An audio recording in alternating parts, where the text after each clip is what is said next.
Bonjour les gens, alors je vais vous parler de la puissance spirituelle des cheveux longs selon les Amérindiens. Les cheveux, les poils et le reste. Vous allez voir, c'est très intéressant. Alors,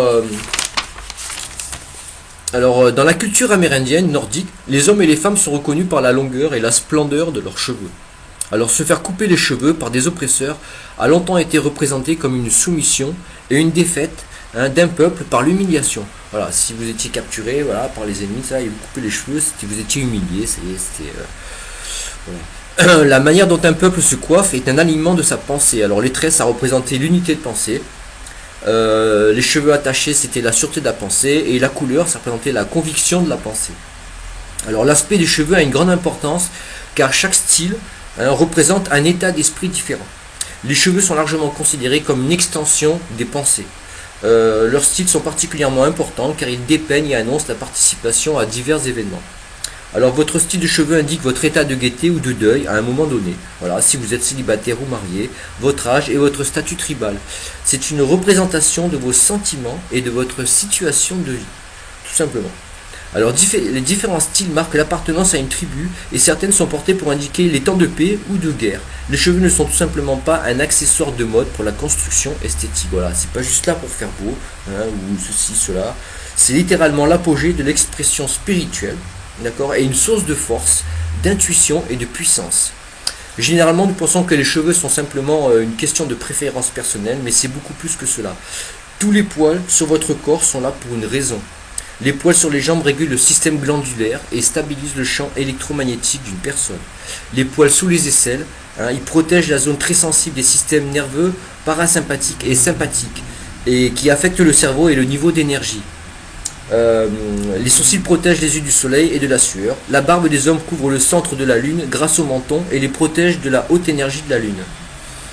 Les cheveux au-dessus de la tête sont très longs, tandis que les poils sur le corps sont courts. Il y a une raison, voilà. Sinon, tous les poils ils pousseraient tous en même temps d'une certaine longueur, mais c'est pas du tout le cas par rapport aux poils sur notre corps et les cheveux sur notre tête. Et ce qu'ils disent, s'ils ne servaient que pour la chaleur, tout notre corps aurait les cheveux longs, que ce soit sur la tête ou ailleurs. Alors les cheveux longs sont seulement situés au-dessus du cerveau. Nous sommes pratiquement les seules créatures conçues de cette façon. Et certains disent que les cheveux sont une antenne pour recevoir des images du monde subtil qui vous entoure afin de reconnaître le mensonge, très intéressant, sentir les choses avant qu'elles se manifestent, etc. Donc prémonition, vous voyez, tout ça, ça rentre en ligne. Voilà. Alors l'intelligence naturelle du corps compte maintenir en vigueur ses poils. Ça veut dire que vous avez beau vous raser, votre corps il va toujours chercher à faire repousser, et il y a une bonne raison à ça, il ne fait pas n'importe quoi le corps. C'est toujours pour vous améliorer, pour vous protéger, pour votre bien-être. Le corps il fait toujours tout pour vous. Si vous autorisez les cheveux de la tête à pousser tranquillement, ils se développeront jusqu'à une certaine longueur requise par votre corps, puis ils s'arrêteront de pousser. Voilà. Vous voyez, ils poussent et ils s'arrêtent. Ils ne vont pas pousser indéfiniment sur des kilomètres. Non, je veux dire, il y a des personnes qui ont des cheveux très longs, mais au bout d'un moment, ça s'arrête. Peut-être aurez-vous remarqué que les Sikhs, alors je ne sais pas qui c'est pas des chamans, des mages ou je sais pas, des fakirs ou qui ne coupent pas leurs cheveux, ont une longueur de cheveux différente chez chaque personne, car chaque organisme a sa propre exigence. Voilà, vous prenez 100 personnes, vous laissez tous leur pousser les cheveux, ils ne vont pas avoir la même longueur. Voilà. Donc les cheveux reflètent aussi la santé d'un individu. Il a été prouvé scientifiquement que les gens qui ont les cheveux longs ont tendance à être moins fatigués, plus énergétiques et moins susceptibles de souffrir de la dépression. Alors les gens qui ont des longs cheveux conservent également l'énergie et ne ressentent pas le froid de l'hiver de la même façon que les personnes avec les cheveux courts. Une personne à courte chevelure aurait tendance à gaspiller son énergie corporelle plus vite. Une personne qui coupe ses cheveux tout au long de sa vie oblige son corps à produire 22 mètres de cheveux de remplacement. Voilà. Une personne qui garde ses cheveux toute sa vie, c'est-à-dire qu'il les coupe jamais, elle ne produit que 1,50 m de cheveux au cours de sa vie. Donc pensez à l'histoire de Samson et Dalila dans la Bible, il a perdu sa force quand elle lui a coupé ses cheveux. Un autre exemple, c'était pratiqué pour humilier les peuples conquis par la Chine. Gengis Khan, en fait, il faisait couper aux prisonniers la frange sur le front. Les franges couvrent le troisième œil, inhibant l'intuition et la connaissance subtile. Ouais, c'est une humiliation encore. Les cheveux sont des conducteurs d'énergie électromagnétique corporelle, un peu comme des fils d'antenne radio. Ça signifie que lorsque vous embobinez un conducteur, le signal devient beaucoup plus fort. Et la chevelure, ça agit pareil. Plus il y en a, mieux c'est. C'est un conducteur, ça conduit l'énergie corporelle. Alors les cheveux ont également la capacité d'émettre des courants énergétiques et des fréquences dans l'environnement. Cela a été vu dans des expériences impliquant la photographie kirliane.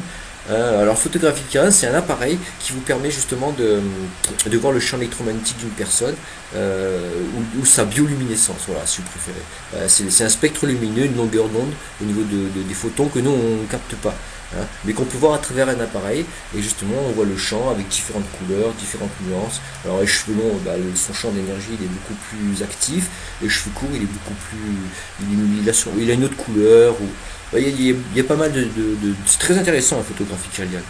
Alors le yogi Brian était un gourou et immigrant indien riche qui introduit le yoga Kundalini aux États-Unis sur le thème de la coupe de cheveux. Et il a dit: nos coupes de cheveux pourraient être juste une tendance, mais si nous les étudions, nous constaterons que nous nous sommes souvent privés de l'une des plus précieuses sources d'énergie de la vitalité humaine. Quand les cheveux sur votre tête sont autorisés à prendre pleinement vie et à atteindre une longueur mature, alors quand vous y touchez pas, vous les laissez faire leur vie, il y a du phosphore, du calcium et de la vitamine D qui sont produits et pénètrent dans le liquide lymphatique et éventuellement dans le liquide céphalorachidien. D'accord, à travers deux conduits situés au-dessus du cerveau.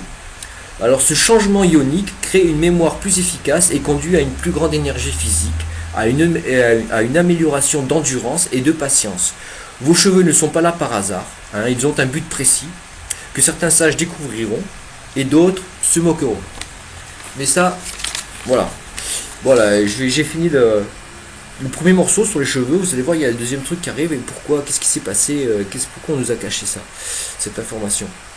Voilà, d'où ça vient en fait. Comment on a su tout ça par rapport aux cheveux?